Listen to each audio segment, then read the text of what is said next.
Plusieurs heures de sauna par jour, des doses massives de vitamines et une thérapie basée sur des principes scientologiques, c'est la cure que propose Narconon aux toxicomanes.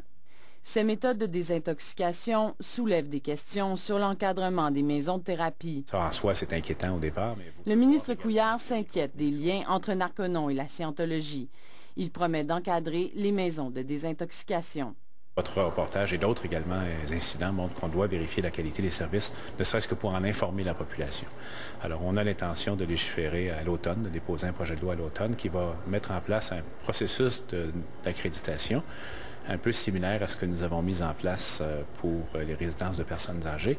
Nous révélions aussi que cet organisme se rend dans des écoles pour offrir des conférences aux jeunes sur la drogue, des conférences basées sur les principes de Hubbard, le fondateur de l'Église de Scientologie. Les enfants de Jacques Derry fréquentent un établissement que Narconon a visité à quelques reprises. C'est d'autres choses à se préoccuper sans se préoccuper de cette chose-là en plus. Là. La commission scolaire qui chapeaute l'école où nous nous étions rendus à l'aide d'une caméra cachée pour assister à la conférence de Narconon a refusé d'expliquer la présence de l'organisme dans ses classes. Mais la Fédération des comités de parents est inquiète. Il y a une action qu'il faut entreprendre. Je pense qu'il faut étudier la question pourquoi c'est rentré, comment c'est rentré, qu'est-ce qu'on n'a pas fait comme action. Donc, s'il y a des fautes quelque part, il faut les régler. D'ailleurs, la ministre Michèle Courchaine affirme qu'une lettre sera envoyée aux instances scolaires leur demandant d'être vigilants et de mieux s'informer avant d'accepter qu'un groupe se rende dans leur classe.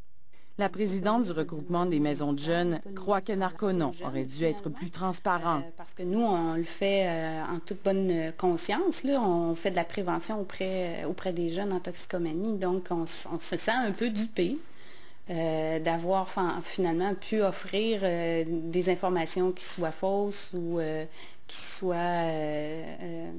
aient des allégeances quelconques. Là. Elle a d'ailleurs signifié à ses membres que l'organisme n'était plus le bienvenu pour parler aux jeunes. Émilie Dubreuil, Radio-Canada, Montréal.